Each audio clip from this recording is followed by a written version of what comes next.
জুলাই মাসে সারা দেশে ভারী বৃষ্টি ও বন্যার আশঙ্কা রয়েছে বলে জানিয়েছে আবহাওয়া অফিস।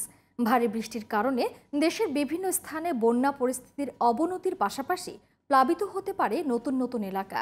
এছাড়া ভারী বর্ষণে পার্বত্য অঞ্চলে পাহাড় ধসের আশঙ্কাও বেড়ে গেছে বলে জানিয়েছে আবহাওয়া অফিস। বিস্তারিত ইমরান হাসানের রিপোর্টে।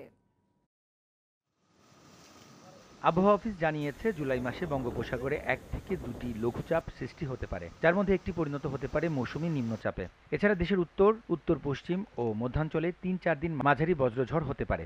সক্রিয় মৌসুমী বায়ু বঙ্গোপসাগরে প্রবল অবস্থায় রয়েছে এবং এর প্রভাবে সপ্তাহ জুড়ে দেশের সব বিভাগেই হালকা থেকে মাঝারি বৃষ্টি অথবা বজ্রসহ বৃষ্টি হতে পারে। এছাড়া কিছু জায়গায় ভারী থেকে অতি ভারী বৃষ্টি হতে পারে বলে জানিয়েছে আবহাওয়া অধিদপ্তর। তবে গতকালকে থেকে আমরা আবার কি করলাম, সারা দেশের জন্য হেভি রেইনফল বা আমরা একটা ওয়ার্নিং ইস্যু করলাম, যেখানে বলা হয়েছে যে মাঝারি ভারী থেকে বা ভারী থেকে অতি ভারী বর্ষণ হতে পারে এবং সারা দেশে কোথাও কোথাও অতি ভারী বর্ষণও হচ্ছে। বৃষ্টির কারণে পার্বত্য 3 জেলা এবং কক্সবাজারে পাহাড় ধসের আশঙ্কা রয়েছে বলে জানিয়েছে আবহাওয়া অফিস। বিশেষ করে কোস্টাল বেল্টে আমাদের প্রথম দিকে হেভি রেইনফল বা ভারী থেকে অতি ভারী বর্ষণ হওয়ার কথা এবং এই জন্য চট্টগ্রাম ডিভিশনের যতগুলো জেলা আছে পাহাড়ি জেলা সবগুলোকে আমরা বলছিলাম যে ভূমিধস হতে পারে।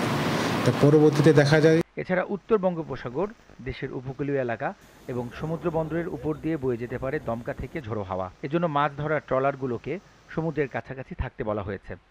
Imran Hasan, GTV news, Dhaka.